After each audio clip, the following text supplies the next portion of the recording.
man may not be on the top of his form, but he can still make himself useful.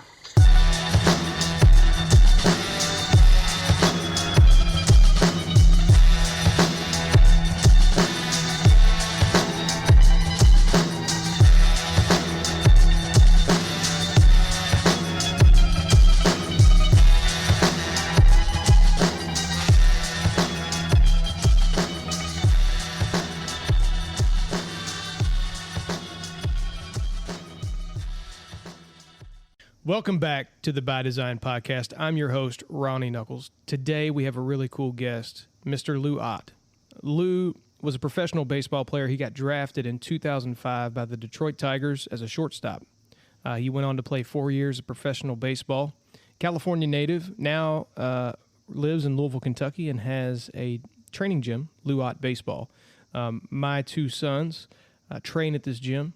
My oldest started when he was 6, about maybe a year and a half or so ago, started working with Lou and some of the other coaches there. And now my 6-year-old son, who's getting ready to turn 7, has been there for close to a year. I have seen their game transform. Now they're young, right? I mean, they still have a long way to go.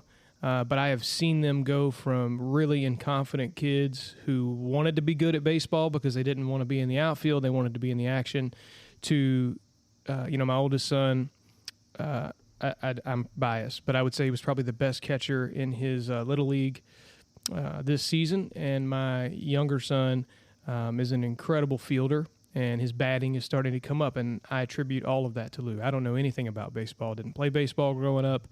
I'm starting to learn it now because I enjoy coaching my sons and want to know enough to be able to pour into them. But a lot of what I know and what I'm learning to teach them is coming from Lou. And just a really, really great guy. He runs a travel organization, the Otters. They're a very good organization here in Louisville with a lot of success. A lot of the kids who have come out of Lou's gym go on to play college. They play at the college level. And a handful, I think 4 or 5, are now playing in the major leagues. Some of them getting some very big contracts for pitching. And then actually he just had one who had trained at the gym get his call up to the Washington Nationals just a couple weeks ago. I've been in leadership for a while.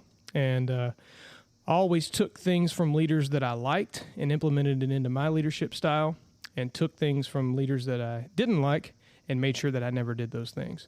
And one of the things that I really like about Lou is that he's able to figure out your kid after a couple sessions, and he can pull the levers that motivate your kid. He knows when to be hard on them and when not to be, and when to encourage and when not to. And some coaches, it's hard for them to find that line. And Lou is very good. He's the best I've seen in regard to baseball. And they've had a number of coaches. Of course, in the Little League, it's a little bit different. But I say all that to say, I hope you get some value out of this. If you're in Louisville and you're listening to this and you're trying to figure out, like, man, I want my son wants to be good, or my daughter wants to be good. Girls softball teams train at his gym as well. I would highly encourage you to go and check them out. And at the very least, have a conversation with them, because he's going to point you in the right direction and give you good guidance. And with that said, let's get into the episode so you guys can meet Mr. Lou Ott. Thanks for coming on, man. I appreciate you coming on here. Yeah, thank you guys for having me. Excited to be here. And he rocks the Otter Baseball Club. This is a 12U travel team, correct? We have an 8U team, 11U team, and a 12U team. First year, just getting it going. Okay. It's off to a great start. Yeah, dude. I follow you guys on social media. This is a good travel ball team. My older son gets recruited a lot. I say recruited. I have dudes texting me like, hey, bro, would you do travel ball? And I'm like, not on your crappy team. You know what I mean? So I'm like following to see because I don't want them just going to play for anybody. I'm particular about that. I have to coach guys a lot, and I don't know. I like good coaches, and I'm not just going to go let them be coached by anybody. I think that having a bad coach every now and then is fine, but if I'm paying a lot of money for it, then we need to have a good coach. And so I follow what you guys do. And you have a really quality organization that you've put together over there. And everything you do is quality. And so, at least from my experience, I don't have any negative things to say. So, but yeah, so he's got the Otters travel ball team. just kind of an entire organization there, I guess is what you would call that. Baseball club, yep. Yeah, baseball club, and does a really good job there. You guys just won a big tournament? Yeah, the 8U won their tournament. Our 11U, we played up in a 12U tournament. Wow. We won that. My son is a 4th grader on that team, and we played against 6th and 7th graders. Ah, that's cool. So that was awesome, and they played very well. And then our 12U team, they finished runners-up. So very nice cool. Seeing all 3 teams finish in the finals. Yeah. I saw the big the championship rings and stuff. Everybody was rocking them out and stuff. That was really cool. Yep. Yeah. Now, let me ask you this: since we got on the travel ball vein, I'm super interested in that. So, when did you decide that you were going to kind of go, down the travel ball lane and then eventually start your own club? I think it's something people are wondering why we haven't done that, and something I was somewhat interested in, and really happy we did, just because we have a chance to impact the baseball community and put our own little touch on it, like we have with the lessons and the camps and things like that, where it's all about building confidence and fostering the love of the game. Yeah. And finding coaches that want to be on board with that as well, and just love the game of baseball. Yeah. Baseball has done so much for me. It was always my hiatus. Growing up in Northern California and being around great baseball, and being in a family that my dad was always around, my mom wasn't always around. My mom struggled with prescription drugs, and it was me and my dad most of the time, and that was just always our bond, and baseball just means so much to me, and I just love being able to share all the things I learned in professional baseball and all my knowledge, and help these guys get a head start early. These guys are getting the answers to the test at such a young age, and it's really awesome. These kids are so advanced so early, and a lot of it is because of the coaching. Yeah. No, I agree, and I think you do a very good job of teaching the love for the game, because as a dad, it's easy for me to be on my kids all the time because I know their potential, and every dad does that. And they're always up their kids' butt about quit being lazy. They can see when their kid's being lazy, and you do a good job of recognizing that and being able to coach it in such a way that the kid enjoys it. And you're really coaching the parents too, because you're coaching me. Yeah. A lot of the times, like when I'm watching you guys, I record a lot. Like I'm over there recording them, getting their hits, but I'm also recording what you're teaching them so that when we're at the house, I can go, all right, when we go back to Lou's, he's going to ask you about this. You need to make sure you're keeping your bat flat or whatever, The main thing everybody needs to understand with baseball is very hard. Yeah. And I think a lot of people forget how hard it is, and the younger they are, the more patient you need to be. And the younger they are, sometimes the harder it can be, right? Because you're repeating yourself a lot. Yeah. But main thing is baseball's hard, and you want these guys to practice often just so that way they can set themselves up for success. But, it's not going to always go the way you want it. And my favorite thing of coaching is teaching the mental side. So we've got to have realistic expectations. We talk a lot about don't show up to the ballpark trying to get 3 hits. Go up to the ballpark, try to get a good pitch hit and swing at it. And play the game like your hair's on fire. That's respect in the game. Yeah. Yeah, and I just I really enjoy that piece of it. The mental piece of it alone, I think, is in anything you do, to be honest. But baseball's a mental game, and baseball's steal your soul. It's a hard game, man. I tell these guys every season, there's going to be times where nobody gets you out, and there's going to be times where your little sister can get you out. Yeah, it's just how it goes. You're going to hit those slumps, and it's just all about staying positive and keep working. You can't feel sorry for yourself because baseball's not going to feel sorry for you. Yeah. Yeah, I never played. I played when I was younger than my boys. And my wife's brother, so my brother-in-law, he was a pitcher. And could have probably, I think he had some college offers from D3 schools or whatever. Ended up not going that route. But so he was always kind of a baseball guy. And I was always a basketball guy. And then we just decided to get him into T-ball at a young age. And both of them took to it. Hudson is a bit more of he's a basketball lover, but they both really took to baseball. And for me, I don't know, something about the mental aspect, it drew me in too. And I'm like, man, I really hope they're into baseball, And so they're getting there and they're growing in it. And I've seen a difference in the kind of kids that they are since they're just now getting to an age where they can buy into it. Yeah. But I can tell. I can see it changing their ability to focus. Well, what you're doing is you're setting them up for success, getting them the answers to the test early, and helping build their fundamentals, and that way they can have fun with the game. Right? Yeah, and it'll because a lot of times coaches just don't have time to show these guys all the different techniques. They got 12 kids, and if you got some kids that are pretty far behind, it really slows it down for the other kids. So. That's the big thing with lessons is you're trying to get these guys the answers to the test so, they can have fun with the game and be able to execute. Right. And be able to elevate not just themselves, but, the other kids around them. And, that's right. No, that's a good point. And so what I wanted to do, one of the questions I wanted to ask is, you played baseball at a professional level. So not only was it something that, in your childhood was really became part of who you were, but you were good enough to get to the professional level. So what did that look like? What was kind of that journey? We've got MLB The Show on our PS5 in here. Nice. And you play that game, and it takes you forever to get even to like AAA. And so, but I'm just curious to know, what's that look like in a real world? Well, for me, setting? I didn't have a lot growing up, but baseball was always my go-to. My dad would get home from work, and when he put his lunchbox down yet, he'd already have his glove and hand it to him, be like, Dad, let's go hit, let's go play catch. And that's just what I always wanted to do. And I played other sports too. Played basketball till my junior year of high school, but baseball was my passion. And we practiced a lot, but I didn't have video games and things like that. So it was kind of like, what do you want to do today? And I always chose to go to the park. Yeah. And I was lucky enough to get to grow up in a batting cage in Petaluma, California.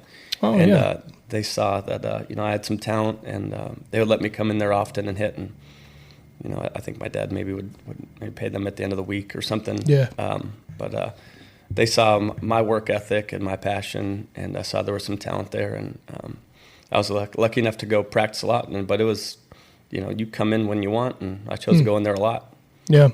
There was a kid that was at your gym, and I can't remember his name, or I think he got a scholarship somewhere recently. Played for a Catholic school here in Louisville, and I was sitting down. The boys were over here practicing, and I think you were pitching with him, and he hit the ball, and the whole gym stopped. And I'm like, "Dang, dude, he crushed that ball." And I don't know. I think I was talking with one of the other dads that was there, and he's like, "Yeah, this kid, he's like in high school, and he comes up here. He's up here." It was like a Wednesday night, and he could have been out doing whatever, and he's up there practicing. Yep. And he was like, "That's what it takes, to get there." Yep, and you just try to ingrain that in them, but obviously that's their choice. Yeah. If they really want it, they have to have the want to for lessons to work, for to make a varsity baseball team, to play in college. Obviously, you have to have the want to. Yeah. And that's our job, is to motivate. Yeah, you can do what you can do. Yeah. Now, did you, when you were playing? By the way, we have a client in Petaluma, California. Forget about it, junk removal. Forget about it. He moved from New York City, moved to Petaluma, and started a junk removal business. Oh, Yeah, how about we just that? built his website. Oh, so very when you cool. said Petaluma, it popped in my head. Oh, It's wow. real close to Sonoma, right? Oh, yeah. Sonoma's right up the road. 20 minutes. Yeah, super good dude. I'm on his podcast all the time. So. Okay. Anyway, sidetrack. So when you were playing at this gym, right? And I'm assuming you were playing at your school eventually. And Yeah. so school. did you get recruited through the gym or through school? How does that? I know baseball can be weird. So I graduated high school in 2003. There, scouts and people would still come to high school games and, and playing some summer ball too. But back then, I think it could have gone either way, where I feel like now it's more the summer ball team you're playing for. Yeah. Not that a scout might not come check you out at a high school game, but they have these tournaments set up now to where they know everybody's in Atlanta this weekend or Nashville or something like this, which makes it a lot easier for recruiters. They can just like the regional. They can just set up on a Saturday and Sunday and cover who they need to cover at one location, where it used to be you bouncing all the way around, all of California or Oregon, or scouts have their districts. Okay, I've wondered that was because I know like travel ball is such a thing. And kids play it all through, like while they're playing for their school, they're playing it through high school and stuff. But I'm just like, what does that look like, on a level from a player where you're trying to maybe get in front of the right eyeballs? And so I guess you answered that question. And so, So for you, is that how it worked? Were you like on a travel ball team or? Yeah, and you go to some showcases. shout out to Rob Bruno with NorCal Baseball. He's one of the guys that helped me be seen also, and being at a great community college at Sacramento City College with a huge reputation. And having my high school baseball coach, Paul Maitorina, who 400 career wins at Casa Grande High School, was there from 1999 to, I don't know, I'm guessing 2018 or something like that. So I was very blessed to have great coaches. Yeah. I think that's the game, Yeah. Coaches can really put you in position to... And the big thing you always try to remind players, you just never know who's watching. There's all kinds of wild stories of how guys got noticed, whether it was hitting a pop-up that was really high and hustling to second base, or, it's not always getting 3 hits or hitting a bomb or something like that gets you noticed. It's just playing the game the right way, and body language, being able to handle the failures. The scouts want to see guys fail and see how they handle it, because everybody's got good body language when they've got 2 doubles and a homer. Yeah, for sure. How are you going to handle the failures? Because that's really what's going to determine your faith, because you're going to get out a lot in baseball, as we all know. Yeah, that's a good point. And I didn't think about that either. As someone who doesn't play baseball and doesn't know the game in that way, they're looking for the intangibles. The things that might not get, because like you said, you could have a 3-homer game off a miracle, and then the next you might not get a hit for 4 more games. Well, how are you handling that? That's right. That's exactly right. So when you're playing professional baseball, I played 34 days in a row at one point. That's crazy. We're playing 25 games in 2 months, and I'm about to die now. Right. Yeah, you better love the game. We start playing college and professional baseball, because it's every day. I'm sure. Now, you played college ball. Yep. And who did you play college ball? Sacramento City College. Sacramento City. Played you there just for said 2 years. Played there 04, 05. Signed with Oklahoma out of there. Went on my recruiting trip, but got drafted by the Tigers out of the junior college, and did not go to Oklahoma. Gotcha. So got to meet Adrian Peterson on my recruiting trip, though. So that's cool. Yeah. We're going to see Oklahoma and UK play Saturday for Owen's birthday. Oh, that's awesome. By the way, if you're listening to this and you have a kid who's into baseball, the University of Kentucky has a baseball package that's super affordable. They give you 20 tickets. They give you a birthday cake and all kinds of stuff. So nice. You got a kid that's into baseball, I'd say it's definitely worth checking that out. But yeah, so I don't blame you for not going to Oklahoma. I had, the Tigers came knocking. So what did that look like? I'm assuming you had to go to the workouts for the draft. And I went to Comerica Park and worked out for them, and had a real good workout. And there was a scout in Sacramento that followed me, probably 6 or 7 teams, but Scott Cerny was his name, and we just spoke often, and I knew he was really interested in me, and that was the rest is history. Yeah, that's cool, man. Yeah, that's cool. So you go and you play professionally, and now what position did you play? I've never I was asked drafted you. as a shortstop, but you name it, I played it. Okay. So if you watch, my 11-year-old Otters baseball club team, you'll see our guys move around a lot, because you're trying to set them up for success. You don't want them going to high school, and they put you in left field, and like, I've never played the outfield before. Yeah, being locked into that position. So we take a lot of pride in moving our guys around. You see some of our guys play 4 positions in one game. No, that's cool. Yeah, I really like that. I think it's good for kids too, and giving them plenty of opportunity to when they get into those higher levels and they do get kind of siloed into a position. Well, it spices it up for them too. Keep them guessing. Yeah. Oh, you don't even tell them? You just no. Hey, get to left field. That's right, and they love it. They're cool. Excited. Yeah. Very cool. Yeah. We're talking now. Both of our boys like to catch. Great position. I say that. Yeah. Hudson is a really good catcher. I could see that. But he gets weird back there. Like, if I don't know, he just gets age. kind of bored back. Age. He's age. young. Yeah, it's age. But they both want to catch, so we're going to get him in some catching clinics and stuff. And then Owen will be in kid pitch next year. So I'm like, well, I kind of want him, if he's going to do it, he might as well pitch. So we're getting into that thing now where we're kind of getting them to learn all the different stuff. So I'm looking forward to that. Setting them up for success. Absolutely. Yeah, just so they get to play. Yeah, if I didn't play every position on the field, I probably wouldn't have got to play 7 years of professional baseball. And you probably I switched hit too. Very cool. Yeah. So which I did not start in left-handed until I was 19. That's invaluable. So that's crazy to think about. Till you're 19, dude. Yeah. Luckily, I was at a junior college where we could do inter squads 3 times a week. So I got 2 or 3 at bats in each inter squad through the fall. Starting in August and leading up to February. So you get to really learn get the hang of it. Yeah. That's cool. Yeah. And are you a lefty? Naturally right-handed. Okay. So I started hitting left-handed when I was 19. Gotcha. So I started catching a lot that year too at 19. So that really rose my value. Instead of just being a right-handed shortstop, that was a good runner. Yeah. I could add catching and hit left-handed as well. That's cool. You had a catcher come out of your gym that just got drafted recently, right? Yep. Diamondbacks, maybe? Oh, no, like that's that? pitcher. Oh, pitcher. Brandon Fott. Okay. Yep. Yeah, I'd seen that on your page, I don't know, a few months ago now. Yep. Very cool. Brandon just signed a 5-year, $45 million deal. With That's the Diamondbacks. wild. Yeah. Do you keep track of how many kids come through your gym and train that make it to the league? Yeah, we're up to 5 guys now that made it to the major leagues. Well, 4, about to be 5. I'm sure Dalen Lau will be in the major leagues here shortly. He just got promoted to AAA with the Nationals. Ah, very cool. But yeah, we're averaging about 13 kids a year go to college. Very cool. Yeah. How many kids do Very you proud. have practicing at any given year? We're probably around 1,000, 1,500. Yeah. Somewhere there if you add the kids that come to camps. Yeah, it's packed anytime, Yeah. we're coming up there, especially in the ultimate cold. compliment, right?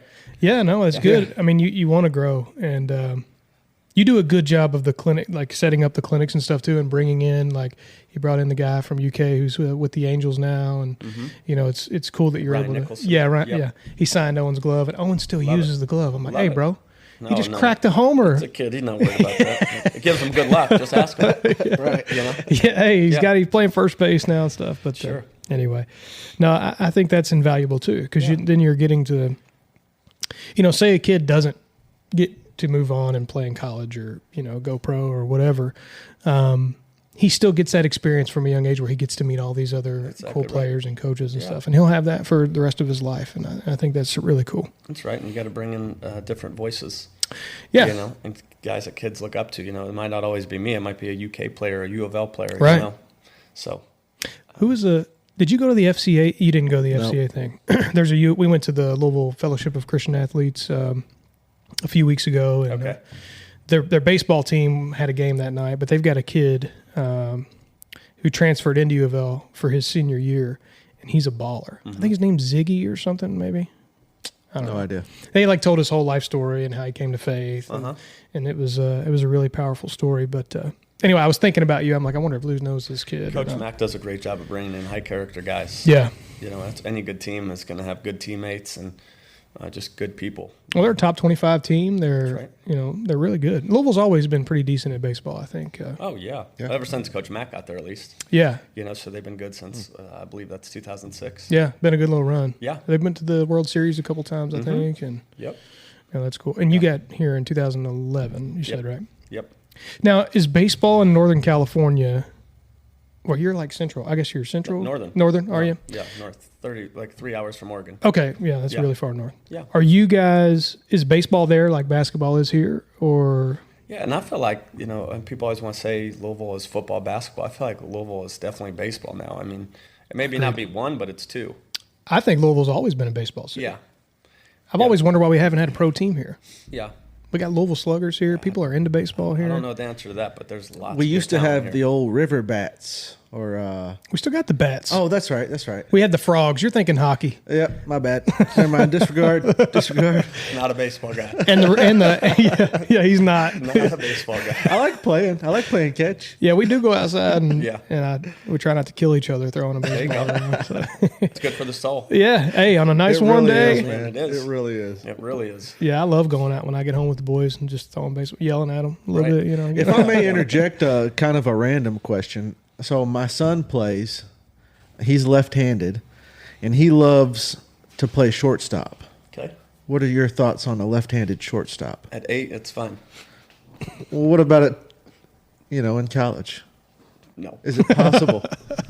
Put him on first. Ain't happening. Why not? This don't look right. You're going left when you field a ground ball. You're not going right.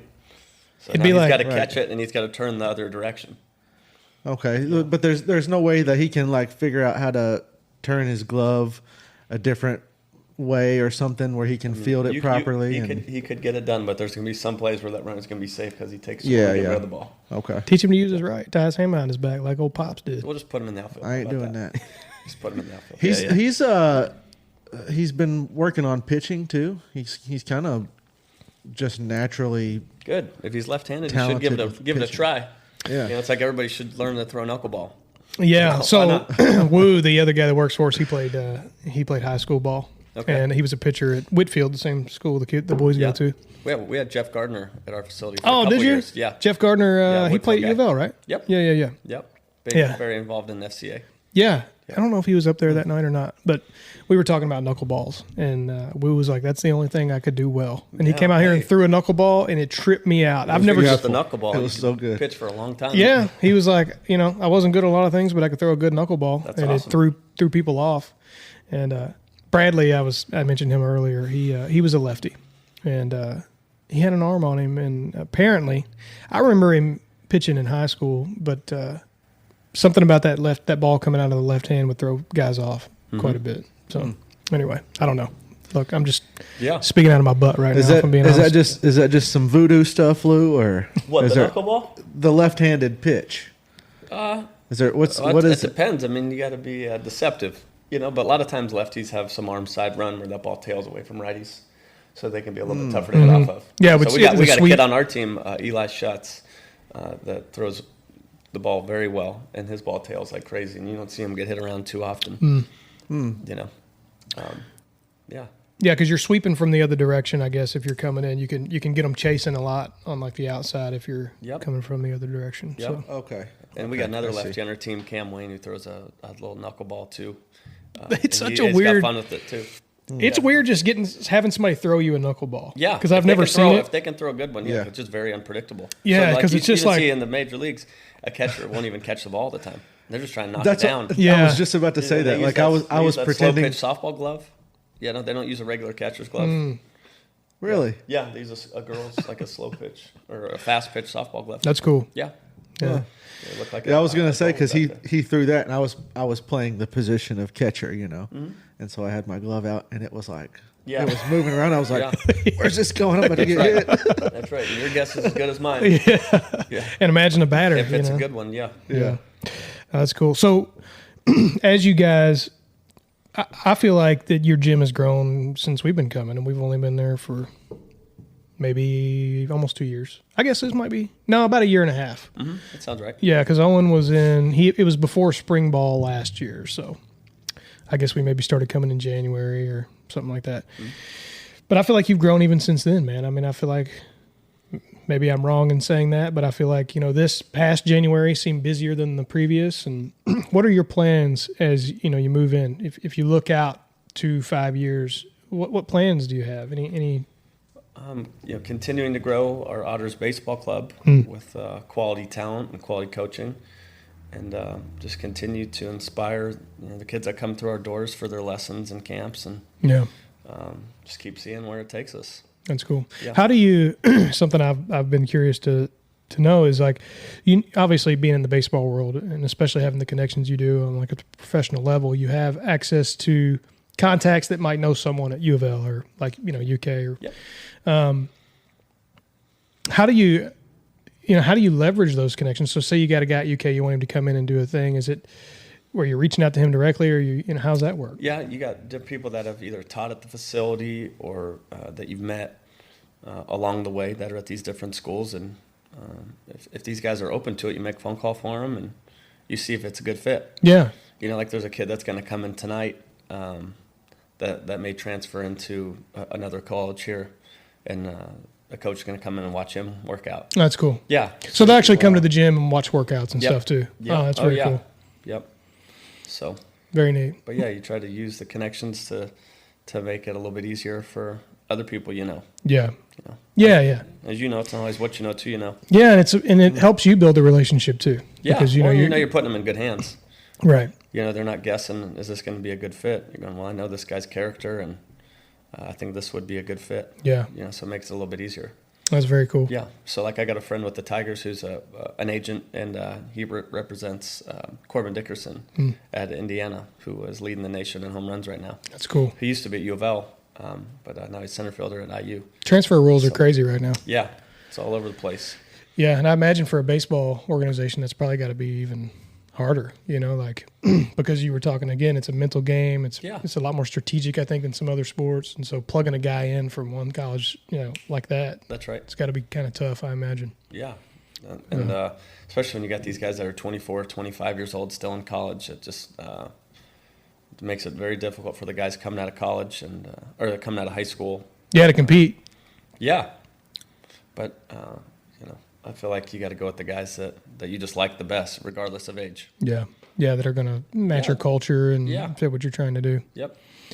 No, I think that's a good point. I really think you guys you do a great job over there, man. And for anyone who has kids that are into baseball in the Louisville area, I highly encourage you to check Lou out. I think I've been impressed ever since we started coming. I think that not just what's really stood out to me is it's not just like, and this goes for any of your coaches. So not just you, but if I have the boys go to another coach because maybe you're booked up or whatever, yeah, you guys coach the kids.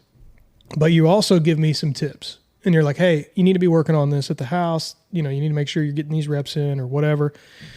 That goes a long way because I think that's where some of the magic happens. Mm-hmm. Because I might not be teaching them perfectly, but when they come to you, we're not starting back over every time. Right. Well, you want you guys to get good results just because, one, it helps them enjoy the game more, but two, it's also, we use baseball to build our relationship with our kids. Yeah. I like to say, and be honest, because it helps you not have to be the bad guy. And I could care less if they get mad at me. I don't have to go home with them. Yeah. And that's my job, is to help get results. And being honest is how you do it. You really don't swing that hard, or that throw really wasn't that impressive. I love when you do that too. Yeah, you got to poke the bear sometimes, and most importantly, you got to be honest. Because if you just always tell them, "Hey, good job," they're going to think they're good. They're not going to grow, right? And there's always room for improvement with everybody. Mm-hmm. It's like those people on American Idol that somehow got on there and yeah, nobody ever told them. Yeah, lied to them. God, they lied to them. Yeah. So, as you know, sometimes kids will hit ground balls and be like, the only one that's going to tell you good job on that one's grandma. Oh yeah. Grandma always thinks she's always going to tell you you're handsome. Yeah. That's right. Yeah. No, that's good. I mean, I appreciate that because for me, it's like.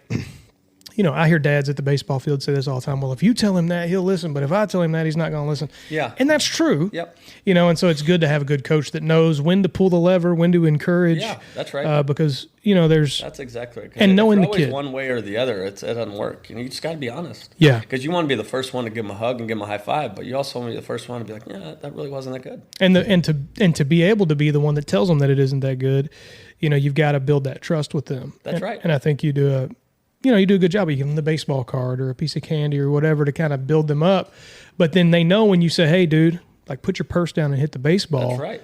They respect you in saying that because they know you're not coming at it from a malicious point of view. You're trying to help them. That's right. Even at a young age, they understand that. So, well, Lou, I don't have – is there anything you wanted to bring up, maybe point people to, come check you guys out, anything you got going on soon? Well, we got the longest-running baseball facility in town.